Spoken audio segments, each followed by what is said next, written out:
Yep. Hey, did you make it? Fuck you. Come on, I'm just checking to make sure you got out okay. I knew you'd give him the slip. I'm almost home too here, by the way. Oh, you are, huh? You sure about that? No one. Whatever you're trying, just forget it, okay? This is over now, and you just got to deal with it. It's not over yet, because you don't know where you're going, asshole, and I do know where you're going. You don't know shit. You know where you're going? You don't know shit. I'm like 5 minutes from being so far gone, you're not even going to be able to imagine the places I'm going, okay? You're going nowhere, because you got nothing. You know what I got. You just can't deal with the fact that I beat you. Oh, yeah? What have you got? Huh? What have you got? You know what I've got.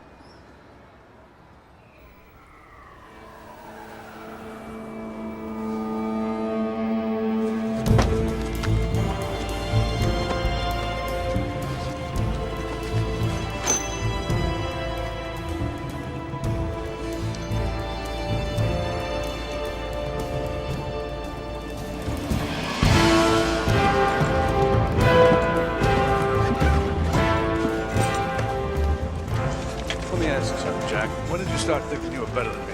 Huh? You still there, Ace? Okay. Nicely done. Nicely done. Now let's talk about this.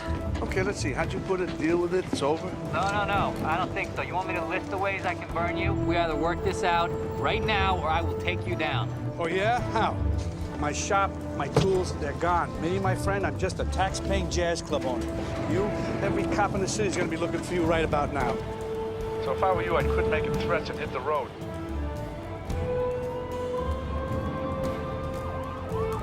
Nice working with you, Ace. Okay, bye-bye. Breaking right now, NBC Today Show anchor Matt Lauer has been fired. This is stunning. We just learned this moments ago, just this morning. As I'm sure you can imagine, we are devastated and we are still processing all of this. And I will tell you right now, we do not know more than what I just shared with you.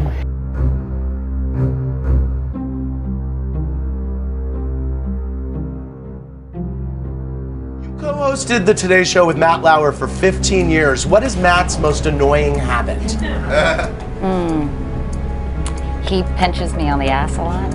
Wow! I wouldn't have a problem with that. Thanks, everybody.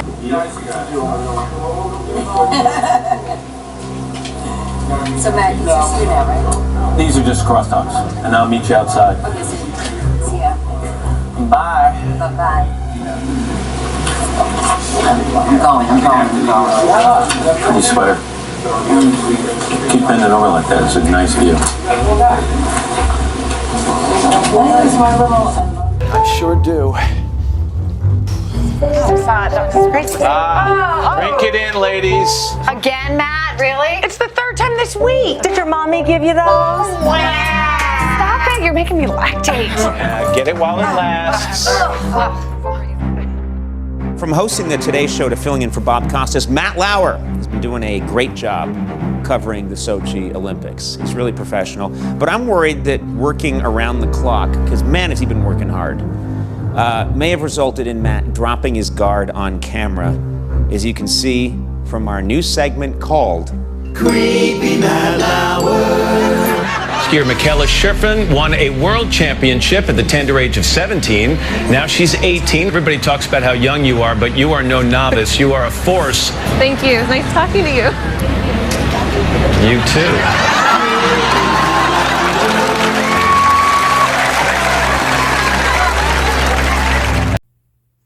Well, technically, I'm still in my recovery period. Right after my surgery, I was told by my doctor and surgeon that I am supposed to be in surgical recovery for approximately 4 to 6 weeks. 4 to 6 weeks. I've already been in recovery for about 2 weeks. Yeah, starting with tomorrow or Saturday, it'll be 2 weeks that I've been in recovery. Now, if I had a 9-to-5 job, do you know I could technically take off for as long as like 4 weeks, my surgeon told me. And they would just give me a doctor's letter, offer me a legitimate excuse for having to take off work, but because I'm self-employed, you know, I gotta keep things going. Matter of fact, lightheartedly, I will say, when I did that Patreon exclusive video a week ago Saturday, man, I was in bad shape. I want you Patreon subscribers to know, man, I was one of the hardest live streams I've ever done. No, not one of the hardest. I would say the hardest audio video podcast I've ever done.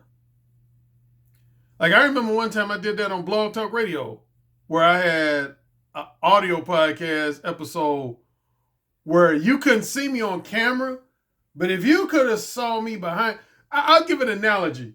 If you're a sports fan, do you remember that infamous NBA game when Michael Jordan played in the NBA Finals despite being totally sick and drained of energy? He had either a flu, some people say he had food poisoning, or a combination of both.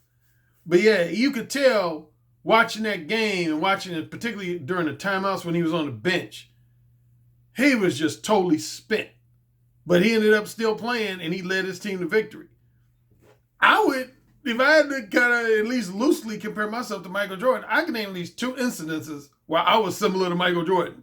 One audio podcast, one video podcast. One episode I did on Blog Talk Radio, I was sick. I was like bedridden sick one Thursday, but I had scheduled this interview with this guest, and there was no way I could really postpone it or reschedule it because this guest I was interviewing had a really busy schedule.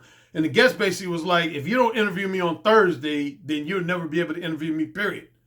So I went ahead and did the interview, and I made it through the interview. The whole show ended up being like 2 hours, but man, I was like dead sick throughout that total interview.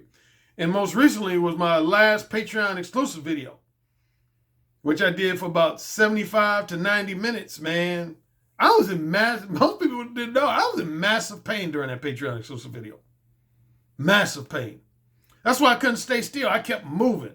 Like, I never stayed stationary in that Patreon exclusive video. The whole video, I was like, kept moving, and that was to try to diminish the pain I was feeling. And my energy level on a scale from 0 to 100 was probably at somewhere between 25 and 35. I had very low energy. Anyway, all I have to say is I'm not completely recovered from my surgery. I'm not really experiencing any pain anymore. I would say probably at least 98, 99% of my pain associated with my surgery has gone. My energy level is still not 100%.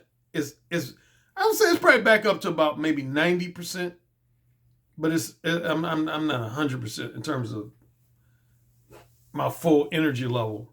Okay, here's what I'm talking about in this video. A couple things. Yeah, generally just 2 things. The first half of the video, I'm going to give some quick thoughts and follow up to my last video, which, of course, centered on the dating coach alpha male strategies. And then the second part of the video, I've been getting a lot of feedback also related to my last video, where a number of people are writing me asking me, Alan, why are you so against hooking up with coworkers and business colleagues for dating or for casual sex? Why are you so against that? Like a lot of guys, younger guys, have tried to make the argument that, Alan, in today's day and age, that's where a lot of guys meet their future wives, their future girlfriends, or at minimum, a lot of their fuck buddies. They meet them at the workplace. You know, so, because there's so many women in the workplace. So they're like, what is so wrong? So those 2 things I'm talking about. First, as expected, I got quite a bit of feedback, both publicly and privately, from my last video, which pretty much centered all around the dating coach who goes by the pseudonym Alpha Male Strategies. And more specifically, it's centered on his second book. He came out with he has 3 books. He had 2 dating advice books, and he has 1 book about financial management advice. That's the one of his 3 books I haven't read. I haven't read his financial management advice book. I heard about it, but I haven't read it. But then he got 2 dating advice books. He got one that came out in the middle to end of 2018 called Alpha Male Strategies, Dating in the Age of Social Media. And then he recently self-published a sequel just over a month ago called Alpha Male Strategies, Advanced Game. Advanced Game. Now, again, I both read his first book and I even posted a review on Amazon of it. I had some few minor nitpicky criticisms of his first book, but overall, I actually didn't think that book was that bad. I gave it 3 stars out of 5. Out of a 5-star rating, I gave it 3 stars on Amazon. But this second book of his, to me, it's just total trash. That's just my opinion. Other people can have different opinions. My opinion, the book is totally trash to me. Again, to give a recap, I have at least 3 to 4 general criticisms of Alpha Male Strategy's second book. 3 to 4 criticisms of his second book. Number 1 criticism involves 2 criticisms, 1A and 1B.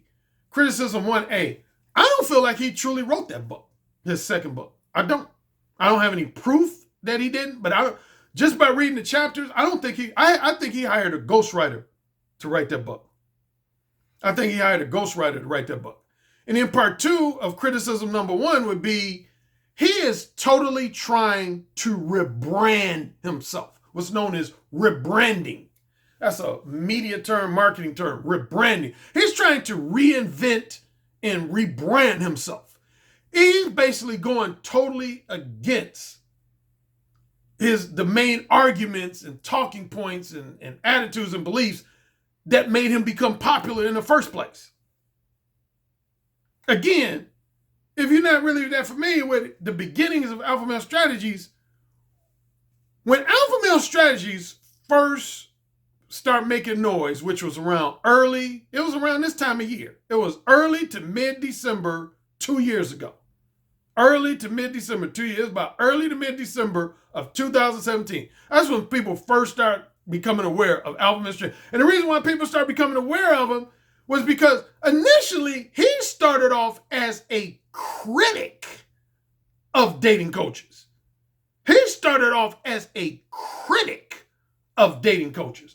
In particular, there was at least 3 dating coaches he used to harshly criticize. Me, Steve the Dean Williams, and Hashim Lucario, a.k.a. Mr. Lucario, or simply Lucario. Those are the 3 guys he went after the most when he first started attacking dating coaches. It was me, Steve the Dean Williams, and Lucario. And the 2 main things he used to criticize, one was related to honesty.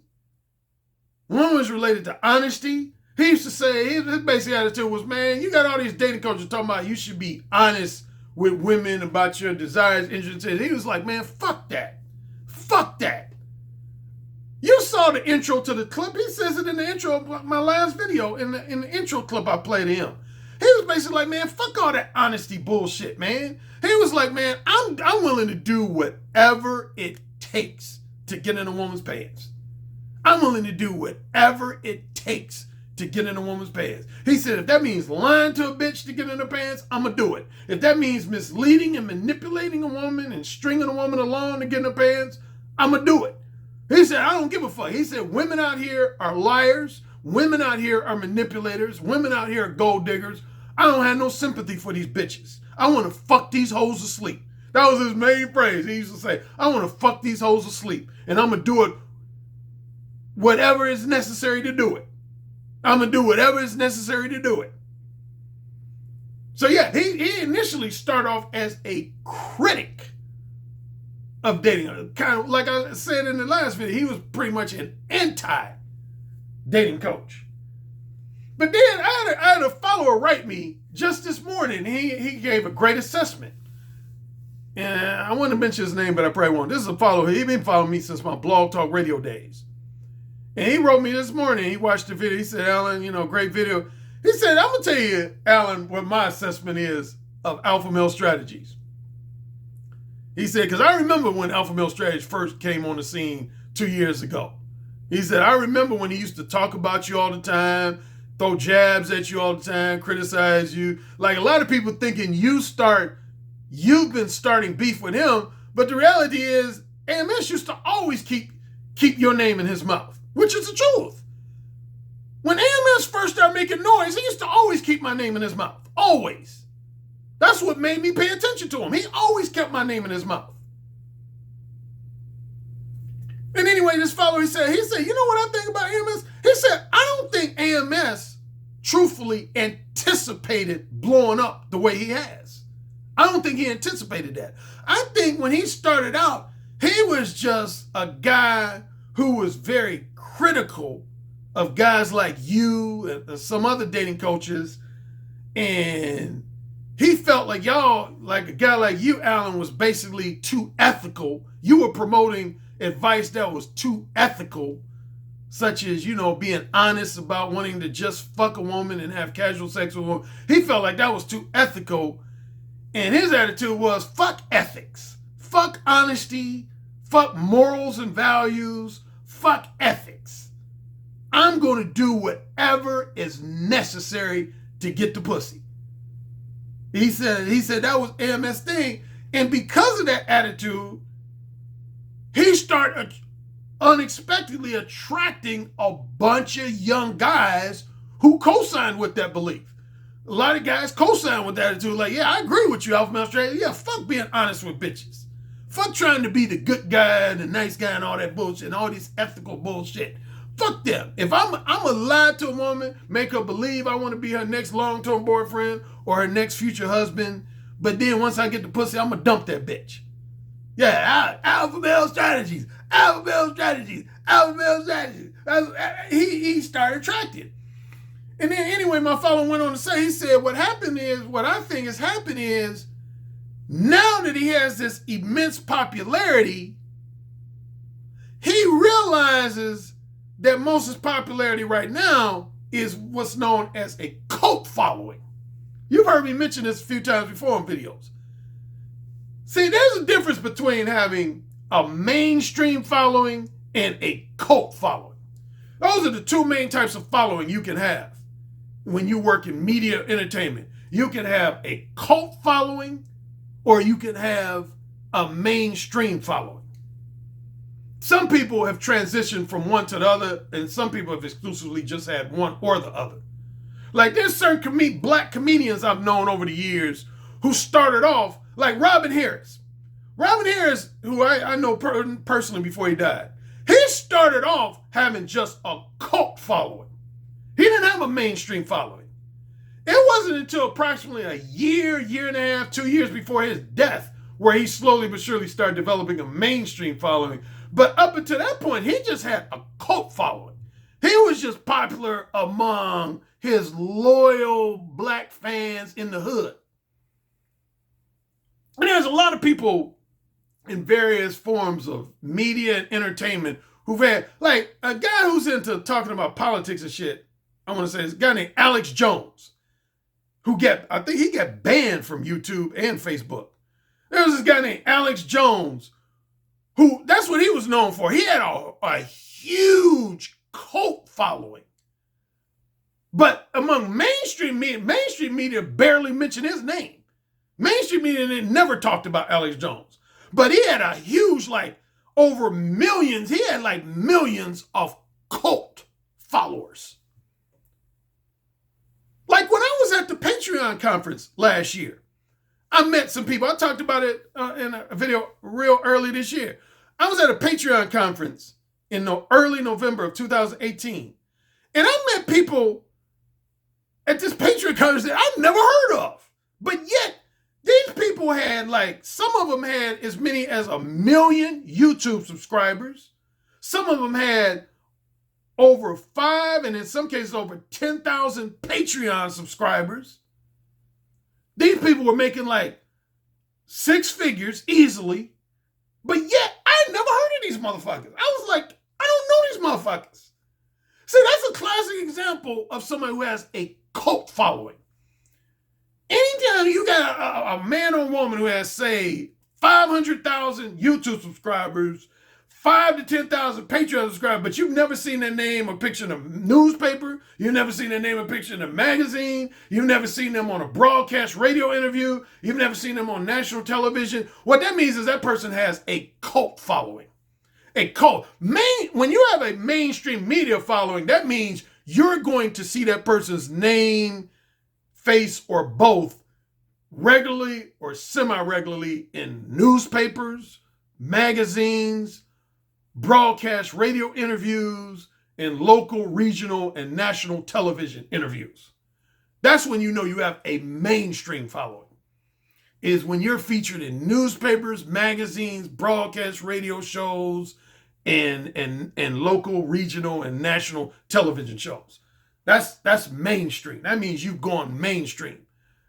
But if you got a lot of hundreds or thousands or hundreds of thousands or even millions of followers, but your name or face is hardly ever mentioned in a newspaper or magazine, you're never interviewed on broadcast radio, you're never seen on television, that means you have a cult following. And anyway, going back to this follower, he said, this is what I think about AMS. He said, I think when AMS was just content and satisfied with having a cult following, that's when he was cool with calling himself a sleazeball and encouraging men and condoning men to lie to women and string women along and manipulate them and, you know, and all that type of stuff. But as he said, I think now whoever, you know, gives him advice, business advice, or somebody who might be his manager or primary, marketing consultant or whatever, he said, I think now they're trying to rebrand AMS so that he can potentially go mainstream, that he could develop more of a mainstream popularity, a mainstream fan base, which would, the benefits of that would be he would end up being interviewed in major newspapers. He would end up being interviewed in major magazines. He would end up being interviewed on broadcast radio shows. He'd end up being interviewed on local, regional, or national television shows. That's the benefit of having mainstream popularity, is that you get featured in mainstream media. Like I have some degree, not a high degree, but I have some degree of mainstream exposure. Like I've been featured in at least 2 or 3 major newspapers. I've been featured in at least 2 major magazines. Black Enterprise magazine, I was featured in once. In Essence magazine, I've been featured in. I've been interviewed on national syndicated broadcast radio, a show called Cafe Mocha with the rapper MC Light. I was on that show twice. Walk Baby Love. He had a real popular nationally syndicated radio show where he interviewed me. And of course, I've been on national television at least 2 times. I was on Steve Harvey's show. I was on the Mike and Juliet show on an old TV morning talk show on Fox. So that's one of the reasons why I have a Wikipedia page. I've mentioned this before. That's the only way you can really have a Wikipedia page. See, like, if you're a person that pretty much only has a cult following, 99% chance they ain't gonna put you on Wikipedia. Yeah, people who only have cult followings typically, rare exceptions aside, typically don't get a Wikipedia page. In order to get on Wikipedia, you have to be somebody who's had your name mentioned, or you've been interviewed in a major newspaper, major magazine, a broadcast radio show, and or a nationally televised TV show. That's the only way you can get on Wikipedia. If all you have is a cult following, you're not going to get on Wikipedia. That's why I'm one of the few black dating coaches, particularly men's dating coaches, on Wikipedia. If you go on Wikipedia, you ain't going to find too many, hardly any. There's only like a half a dozen to a dozen men's dating coaches on Wikipedia. There's a few more women's dating coaches and relationship coaches. There's a decent number of relationship advisors who have Wikipedia pages that focus on women as their clients. But as far as guys who focus on men, there's only maybe like a half a dozen guys who have a Wikipedia page. I'm one of the only, I want to say I'm the only black male dating coach who has a Wikipedia page. Yeah, I'm the only black male, at least that I know of. Now, somebody might tell me something different, but as of right now, and that's because I've had mainstream exposure. I've had some mainstream media exposure. Most of the other black dating coaches, they only have a cult following. First wrap up that follow. Yeah, so the follower said, but he said the same thing I ended up saying in my video. He said, I think in the long run, that's going to backfire on AMS. He said, because he's going to ultimately end up betraying his core audience. And speaking of that Patreon conference I went to, that was one of the workshops I took. They had a bunch of individual workshops that you could participate in. And one of the workshops I participated in that Patreon conference workshop, it was led by a brother too. This brother who's been in this John Legend commercial. I can't remember his name, but he was in a John Legend commercial. And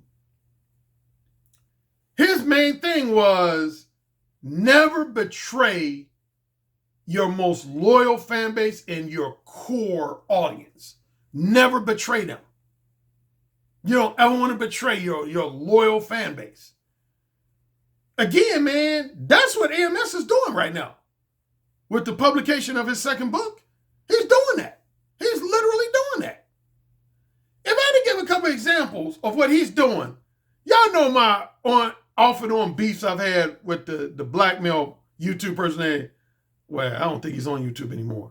But Mumia Obsidian Ali. Everybody knows I've had more back and forth with him than anybody.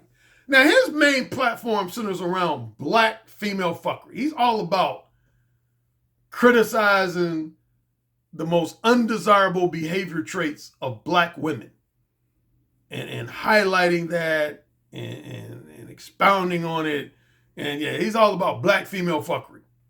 Now, imagine if Mumia Obsidian Ali for like 2, 3, 4 years was to talk about black female fuckery, but because he had wanted a desire to go mainstream, he was all of a sudden start saying, you know, I think black women are the most beautiful women on earth.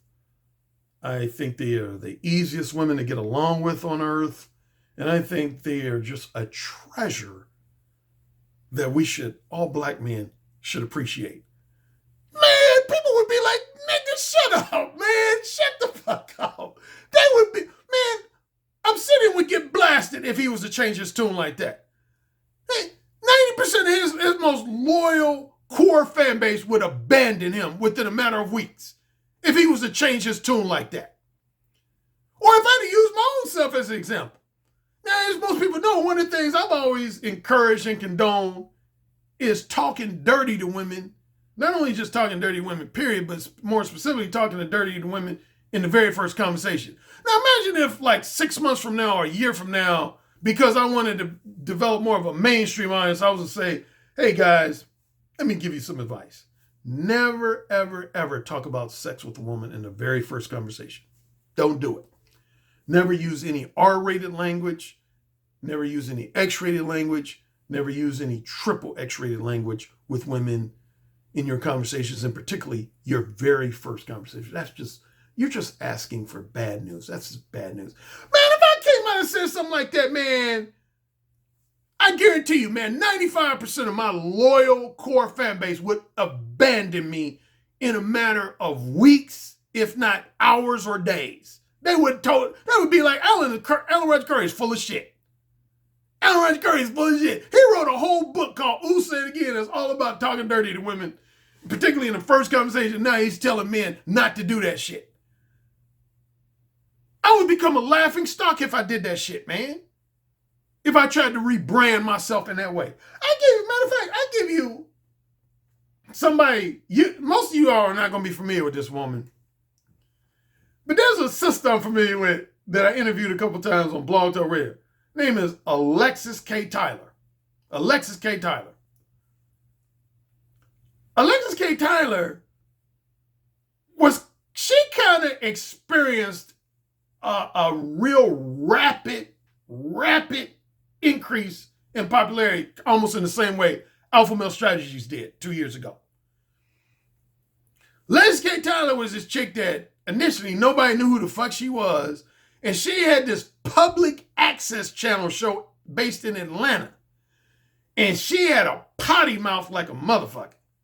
I had never seen a sister have a potty mouth like her. She used to almost talk about sex like a dude would. Like a dude. There was no prudishness about her at all. She would talk about stuff to do with sex and dating relationships like a dude would. And more specifically, like a dude from the hood would. Like, she would use a lot of profanity. She'd be like, yeah, you know, I was at this club and I saw this dude. I said, I know you got a big dick. I want some of that big dick. You better give me that goddamn big dick. I mean, that's the type of shit she used to say. And she like blew the fuck up. See, a lot of people, y'all probably wouldn't be familiar with it now, but around, when was that? When she blew up? She blew up around somewhere between 2006 and 2008. She like blew the fuck up.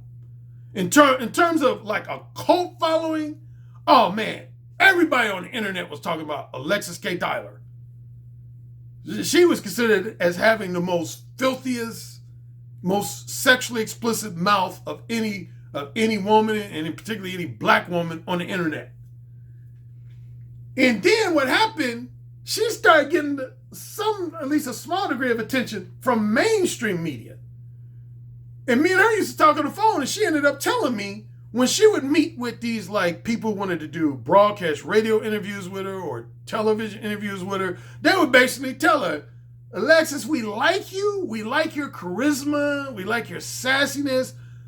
But you're going to have to tone down some things. You're going to have to tame yourself.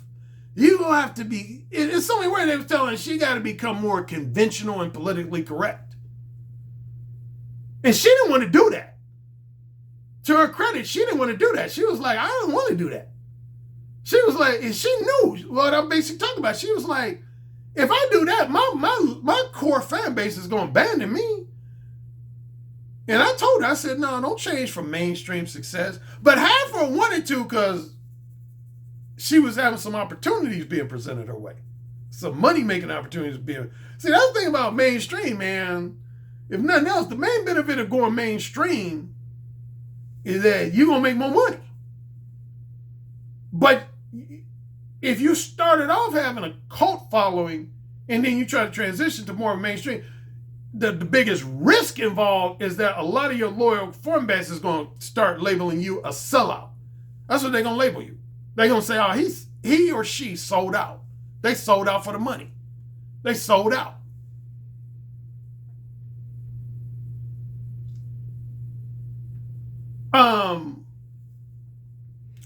So yeah, man.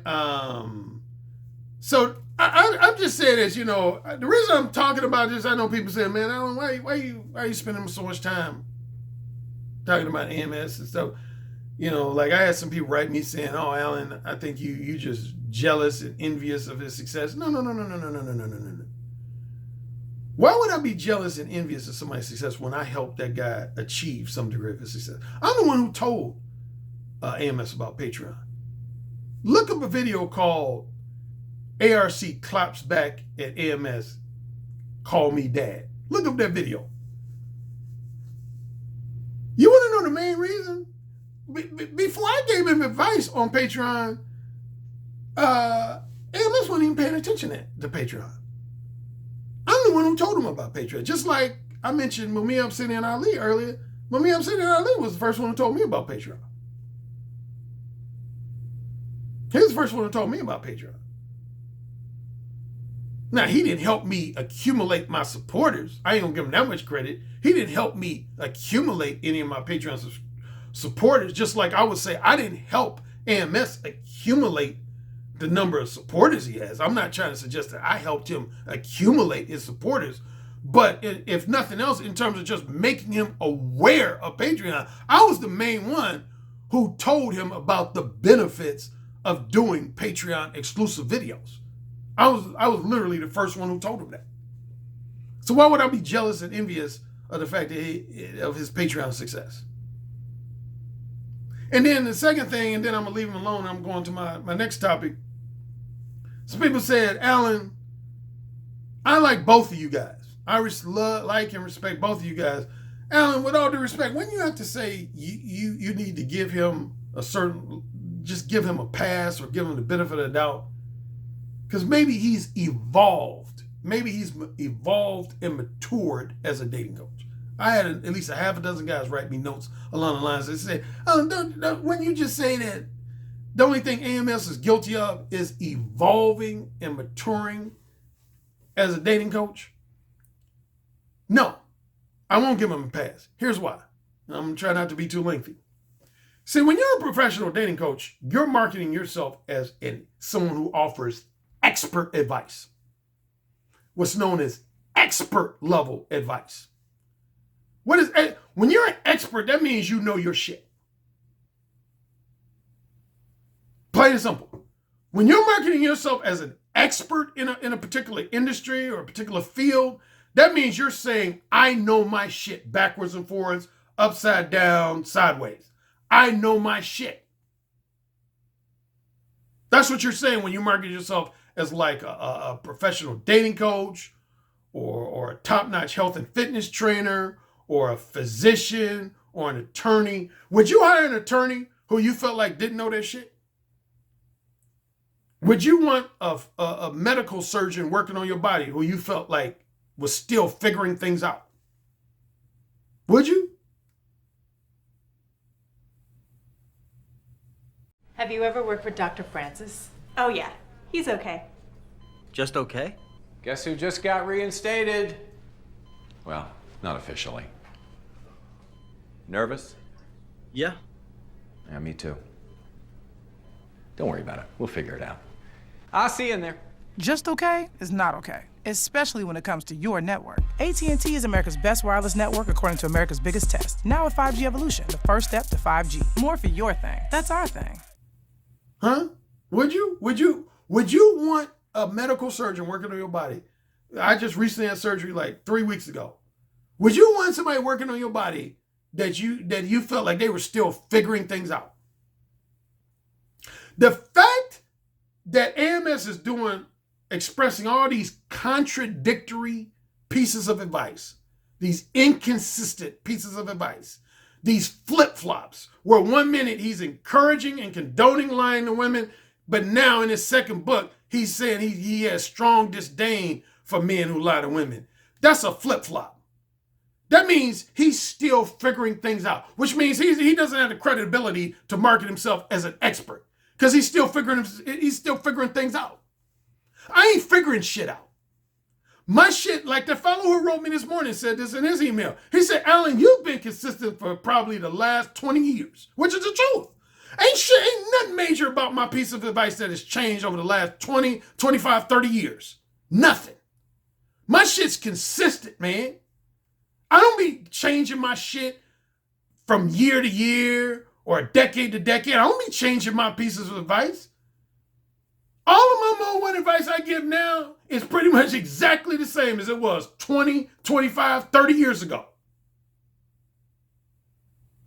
I dare anybody to identify any type of major instances where they can find some type of blatant contradiction in advice where I said one thing 1 year and then a year later, 2 years or 3 years later, I totally contradicted that piece of advice or somewhere where I just flip-flopped on something in a major way, just totally flip-flopped on something.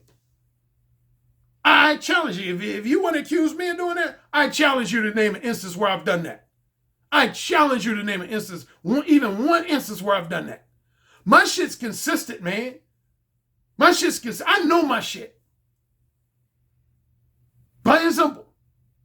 Lack of modesty, all modesty aside, I know my shit to do it.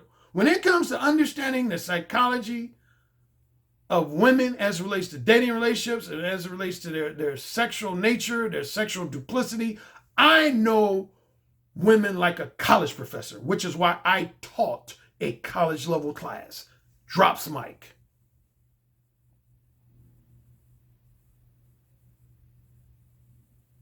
So if all you motherfuckers just try to act like, oh, Alan, you just hating on him. No, I'm not hating on him. I always, going back to my Ask Man days, I've always been a person that will highlight people who express stuff that's inconsistent, contradictory, hypocritical, self-righteous, or just highly invalid and untrue. I've had a reputation for doing that ever since, I would say, the early 2000s, when I used to post on this site called AskMan.com. That was my main reputation on there when I used to post on Ask Man. Anytime you're a person who says something, I don't care if you got more YouTube subscribers than me or less YouTube subscribers than me. I don't care if you got more Patreon supporters than me or less Patreon supporters than me. I don't care if you're making more money than me or less money than me. If you say anything on your videos or in your articles or in your books that I feel is inconsistent, contradictory, hypocritical, highly self-righteous, or just highly invalid and just blatantly false and untrue, I am going to call you out on that shit. Plain and simple. If I had to go back to AMS just one more time, I'll give you a perfect example of time AMS said something that was, within the course of just one video, he said something that was contradictory. This is one of the last time I watched a video of him. I was watching a video of his, this was like fall of last year. He was doing, I can't remember the title of the video. But he started out, at one point in the video, he said, you should never, ever put any woman on a pedestal. Never treat any woman as if she's on a pedestal. That's exactly what he said. He said, and I actually agree with that. I don't think you should put women, particularly a woman you just met, I don't think you should ever put a woman you just met on a pedestal. So that's what he started off saying. He said, don't put any woman on a pedestal. Guess what he said literally roughly 15 to 20 minutes later in that same video? He said, fellas, I'm going to tell you something. I'm going to just be real with you. You can't treat a woman who's an 8, 9, or a 10 the same way you do women who are 4s, 5s, 6s, and 7s. You just can't do it. He said, when you're dealing with a woman that's an 8, 9, or 10, you got to flatter them more. You got to spend more time with them non-sexually. You got to take them out to dinner and lunch more. You got to spend more money on them. You got to treat them more special. That's the only way you're going to capture the attention of a woman who's an 8, 9, and 10. Now, he said if a woman's a 4, 5, 6, or 7, then you can, you don't have to really spend money on them or flatter them a lot or spend a lot of time with them non-sexually or spend money on them. But that's a contradiction. Basically, he was saying, one moment he said, don't put women on a pedestal, but then literally in the same video, about 15, 20 minutes later, he was saying, if a woman's an 8, 9, or 10, you got to put her on a pedestal. If a woman's an 8, 9, or 10, you got to put her on a pedestal. See, when people say contradictory shit like that, I'm sorry, man, calling it, I would literally call it an addiction of mine. I have an addiction to calling out people's bullshit. I have an addiction, for lack of a more appropriate term, for calling out people's inconsistent, contradictory, hypocritical, invalid, blatantly false bullshit. I ain't gonna never let people get away with that. I do that with my friends. It ain't just people I don't know or say don't like. I do that with like friends of mine. If I'm like at a party and say one of my close friends is telling some story or offering his opinion on some subject, and I hear him saying just some total bullshit, I'm gonna call him out. I've gotten into arguments with my friends when they've done the shit like that. I don't let contradictory shit just pass my ears, man. I never have done that. I never will do that. Here's why you shouldn't. Do most of you remember Anita Hill and Clarence Thomas? Some of you might be too young for that. This happened around say roughly 1988, 89, somewhere in there.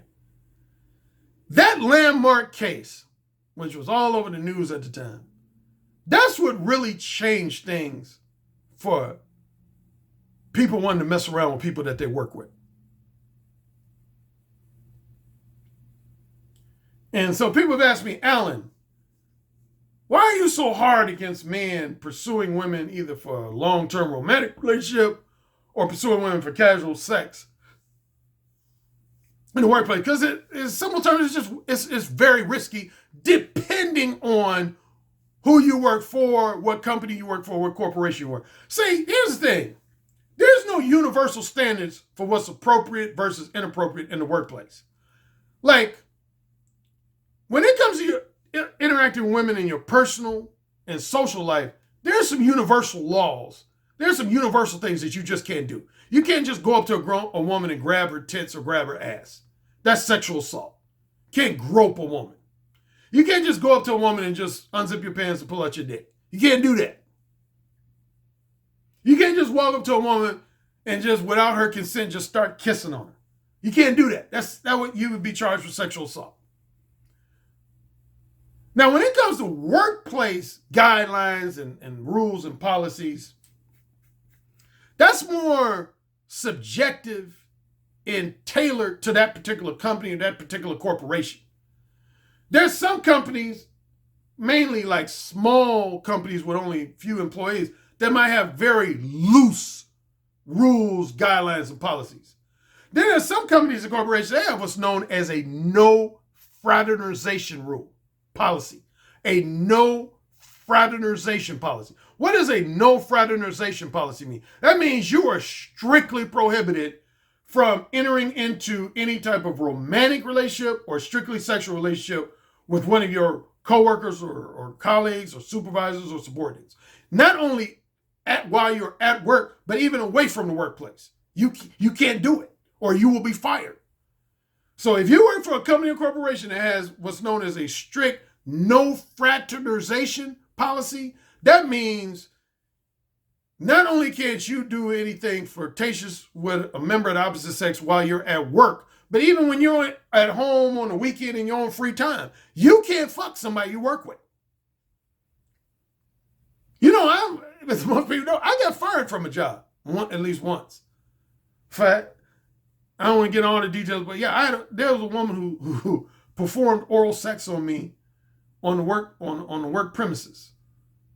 About what was that? 12, 13 years ago. Yeah, basically, I had a woman suck my dick. And here's the thing, you know, and most of y'all know the story. If she would have just kept it to herself, both of us would have got along fine.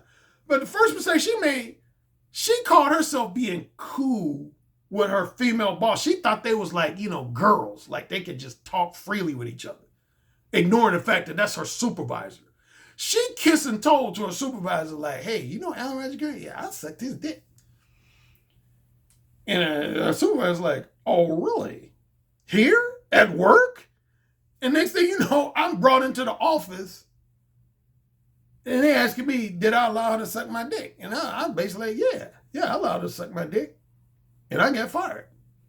The kicker in the case, though, once she knew she was in trouble, she tried to act like I twisted her arm to suck my dick. Like I basically coerced her into sucking my dick. But she didn't realize unbeknownst to me too, we were videotaped. They had a video of it. It didn't have no audio with it, but it had a video. And it showed her unzipping my pants and pulling my dick out and sucking my dick. So they knew I didn't force her or coerce her because you can see on the video that she voluntarily approached me, unzipped my pants, put out my dick and started sucking my dick. But anyway, that's the one time I got fired for, you know, having sex with a coworker, which I regret because I was making decent money at the job, and it was a bad judgment call on my part.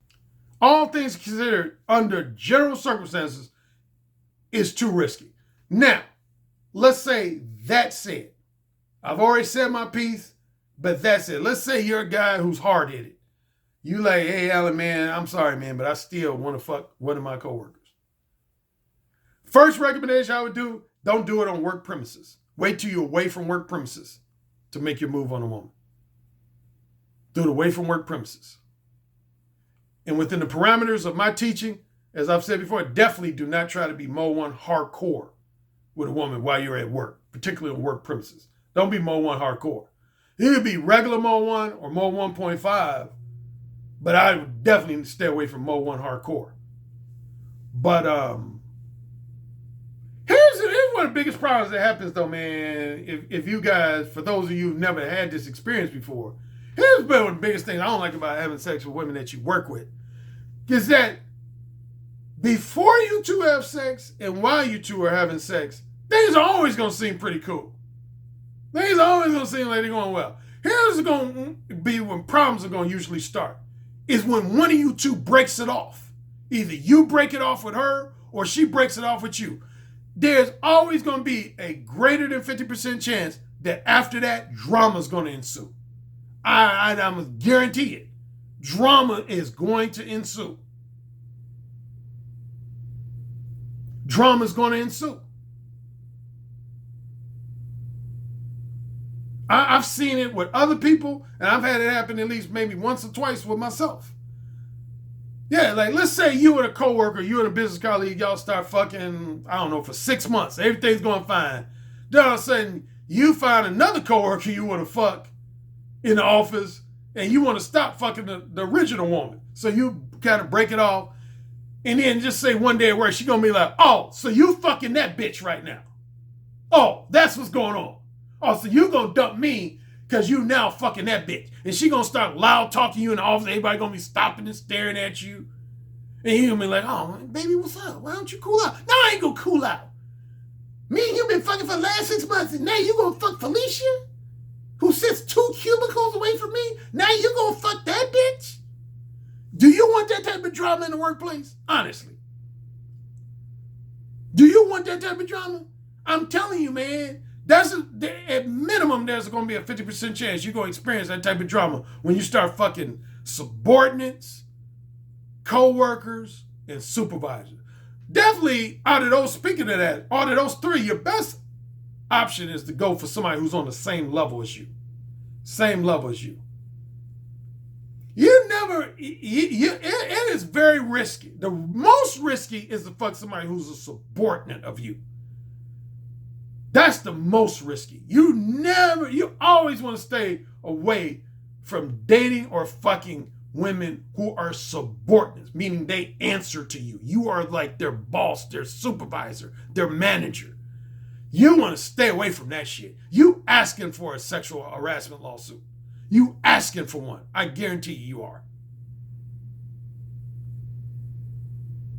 Second risk is having sex with somebody who's a superior. Having sex with someone who's a superior. Because then it looks like you trying to fuck that woman so you could get promoted, which is going to put you in a bad light.